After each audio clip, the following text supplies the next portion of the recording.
क्या होगा अगर आपका सबसे बड़ा सपना, वो एक ऐसी चीज जिसके लिए आपका दिल धड़कता हो, और आपकी खुद की माँ आपको वो करने से सख्ती से मना कर दे? कैसा लगेगा? बहुत चोट पहुंचेगी ना?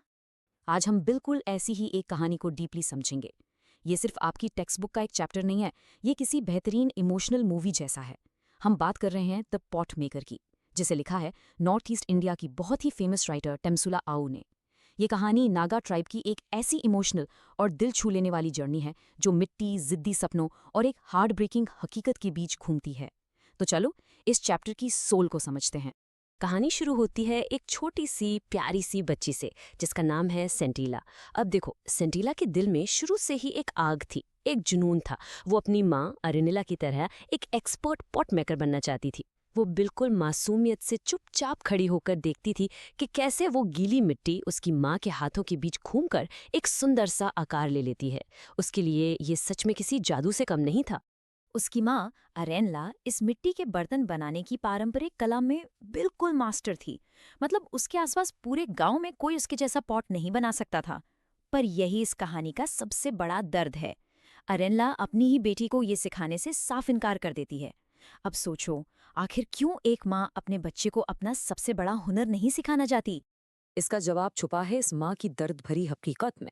जमीन आसमान का फर्क है इन दोनों कामों में भाई। और एग्जाम के पॉइंट ऑफ व्यू से ये कंपैरिजन बहुत इंपॉर्टेंट है। पॉट मेकिंग कोई आसान काम नहीं है। ये पूरा दिन बाहर की कमर तोड़ मेहनत है और पैसे मिलते हैं ना के बराबर। वहीं दूसरी तरफ वीविंग यानी बुनाई घर के अंदर आराम से होती है, कम समय लेती है, उसमें पैसे भी ज्यादा हैं और ऊपर से घर वालों के लिए कपड़े भी बन जाते हैं। 16 किलोमीटर एक माँ का फिजिकल दर्द सोचो भाई। अरेना को बर्तन बनाने के लिए एक खास लाल और ग्रे मिट्टी लानी पड़ती थी, और उस मिट्टी तक पहुंचने के लिए उसे सीधी चट्टानों से होकर 16 किलोमीटर नीचे नदी के किनारे उतरना पड़ता था। और फिर उस भारी मिट्टी के बोझ को पीठ पर लाद कर वापस खड़ी चढ़ाई चढ़ना, ये सोचकर ही पीठ में दर्द हो जाए। और स्ट्रगल यहाँ 16 किलोमीटर पर खत्म नहीं होती। ये है इस ट्रेडिशनल क्राफ्ट की असली कीमत। उस जिद्दी कठोर मिट्टी को बांस के सिलेंडर्स में भर के घंटों तक कोटना पड़ता था। महीनों की वो मेहनत, और उसके बदले में आखिर में मिलते क्या थे? सिर्फ चंद रुपए। और नीला ने अपनी सारी जिंदगी इसमें सिर्फ तकलीफ देखी थी। और यही वजह थी कि वो चाहती थी कि उसकी बेटी सेंटीला इस दर्द से बचे और वीविंग सीख ले। इस चैप्टर में इसे ही डिग्निटी ऑफ लेबर के रूप में दिखाया गया है। लेकिन जानते हो ना, सच्चा पैशन किसी की नहीं सुनता। सेंटीला के अंदर का कलाकार रुकने वाला नहीं था। जब भी उसके माँ बाप खेतों में काम करने जाते, वो चुपचाप गांव के बाकी पॉटर्स के पास चली जाती।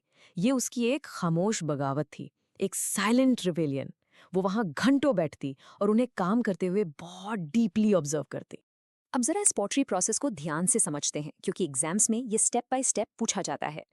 ख्याल करो उस टैप टैप टैप की रिदम का और मिट्टी की उस सौंधी खुशबू का। सबसे पहले मिट्टी खोद कर लाते हैं, पानी में भिगोते हैं। उसके बाद बांस में उसको कूट कूट कर एकदम मैलेबल डो बनाते हैं ताकि वो कोई भी शेप ले सके। फिर आता है सबसे जादुई पल, बाएं हाथ को मिट्टी के अंदर डालकर और दाएं हाथ के स्पैचुला से थपथपाकर उसे एक आकार देना। फिर धूप में सुखाना और आखिर में भट्टी यानी किल्न में बहुत ध्यान से पकाना। एकदम मेहनत और कला का मेल है ये। अब यहाँ ध्यान देना, चैप्टर की सबसे पावरफुल लाइन आती है। जब गांव की विलेज काउंसिल को पता चला कि अरेनला अपनी बेटी को ये आगे नहीं सिखा रही, तो उन्होंने सेंटिला के पिता मिजोबा को बुलाया। उन्होंने एक बहुत बड़ा फरमान सुनाया कि ये जो हुनर है, ये किसी एक इंसान की जागीर नहीं है, ये पूरी कम्युनिटी की धरोहर है। मतलब ये हेरिटेज आगे बढ़ाना आपका फर्ज बनता है। ये कोट भाई आप लोग अपने आंसर्स के लिए बिल्कुल याद कर लेना। इस अल्टीमेटम के बाद आखिरकार आने वाले साल में मां मान गई और इनेला ने सेंटिला को नदी किनारे ले जाना शुरू किया। मिट्टी खोदना, टोकरी में लाना, कूटना, सेंटिला ने सब कुछ झट से सीख लिया। लेकिन असली मुश्किल तो अब आने वाली थी। जब उस मिट्टी को फाइनल शेप देने की बारी आई, तो लगता था कि सेंटिला के हाथ ही उसका साथ नहीं दे रहे हैं।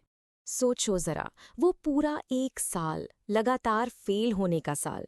सेंटिला बार बार मिट्टी का डो उठाती, कांपते हाथों से कोशिश करती और गोला गिर के फ्लैट हो जाता। वो फ्रस्ट्रेशन में रोने लगती और उसकी माँ कुछ बोल नहीं रही थी, बस एक कोने में बैठकर चुपचाप देखती रहती।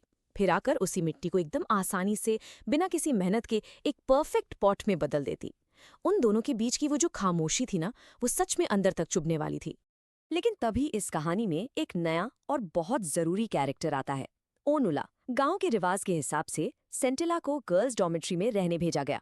वहां ये ओनुला आंटी रहती थी, जो कि एक बहुत ही नेक और दिल की साफ मिडिल एज्ड विडो थी। एक शाम जब बाकी सारी लड़कियां बाहर गाना बजाना देखने गई थीं, ओनुला ने नोट किया कि सेंटिला अकेले बहुत ही परेशान होकर घबराहट के साथ मिट्टी के साथ स्ट्रगल कर रही हैं। जिंदगी में ना कभी कभी हमें बस उस एक सहारे की जरूरत होती है। जब सेंटिला से वो गोला फिर से बिगड़ गया और वो बिल्कुल फ्लैट हो गया, तो ओन्योला चुपचाप चलकर उसके पास आई। उसने उस बच्ची के कांपते बेचैन हाथों को समझा और एकदम प्यार से अपना सपोर्ट दिया। एक सच्चा टीचर हमेशा यही करता है। और उसने पास आकर एकदम प्यार से बहुत मिठास के साथ कहा, डोंट वरी लिटिल वन, मैं तुम्हें सिखाऊंगी कि एक परफेक्ट पॉट कैसे बनता है। इस एक लाइन में इतना ठहराव, इतनी पेशेंस थी कि उसने सेंटेला की सारी घबराहट गायब कर दी। उसी एक शाम की उस गाइडेंस ने सेंटेला के अंदर छुपे हुए कलाकार को आजाद कर दिया। उसके बाद उनोला ने सेंटेला को एक ऐसी मास्टर टिप दी जो पूरा गेम बदलने वाली थी। उसने बताया कि अगली बार जब अपनी माँ के साथ बैठना, तो उनके बाएं हाथ को ध्यान से देखना। ऑब्जर्व करना कि जब पॉट का मुंह यानी उसका रिम बनता है, तो स्पैचुला की थपथप कैसे स्लो हो जाती है। और अगले दिन सेंटिला वही करती है। वो अब फ्रस्ट्रेशन लेकर नहीं, बल्कि एकदम तेज परखने वाली आंखें लेकर माँ के पास जाती है। फिर आता है वो आखिरी दिन, फैसले का दिन। एक बहुत ही धूप भरी सुबह थी। अरेनला को उस दिन ठीक नहीं लग रहा था। उसने जल्दी जल्दी अपना हिस्सा पूरा किया और अचानक कहा कि उसका सर और पीठ दर्द कर रहा है। वो उठी और सेंटिला को पूरी मिट्टी और शेड देकर अकेला छोड़कर अंदर चली गई। अब उस शेड में बिल्कुल सन्नाटा था और सेंटिला के सामने थी सिर्फ वो मिट्टी। और भाई, उस दिन सेंटिला के हाथों ने फाइनली वो जादू पकड़ लिया। एकदम एक मैजिकल रिदम बन गई, जैसे किसी भागते हुए एथलीट को अचानक अपनी स्पीड मिल जाए। एक पॉट बना, फिर दूसरा, फिर तीसरा। सेंटिला एक अलग ही धुन में थी। उसके हाथ बिल्कुल उसी रफ्तार, उसी सफाई और डेक्सटेरिटी के साथ चल रहे थे जैसी वो हमेशा अपनी माँ के हाथों में देखा करती थी। वो इतनी मगन थी कि पॉट बनते चले गए, और जब थककर उसने अपने बनाए हुए पॉट्स की उन लंबी कतारों को देखा, तो उसे एहसास हुआ उसने ठीक उतने ही पॉट बनाए थे, बस अपनी माँ के डेली टारगेट से। ध्यान दिला, यहाँ सिर्फ और सिर्फ एक पॉट कम था। उसकी बनाई हुई पॉट्स की लाइन एकदम परफेक्ट थी। उस टाइम एक बेटी के चेहरे की खुशी तो सोचो। वो पसीने से लथपथ थी, लेकिन उसके चेहरे पर एक अजीब सी चमक थी, एक जीत थी। खुशी से झूमती हुई सेंटिला भागकर सीधा घर के अंदर गई। वो अपनी माँ को प्राउडली बताना चाहती थी कि माँ, देखो मैंने कर लिया। वो खुशी से लंच के लिए पुकारती हुई अपने घर के अंदर पहुंचती है। पर घर के अंदर कोई आवाज नहीं आई। वहां थी सिर्फ एक दिल तोड़ने वाली सन्नाटे भरी खामोशी। सेंटिला जमीन पर गिरी हुई थी। उसकी सांस हमेशा के लिए रुक चुकी थी।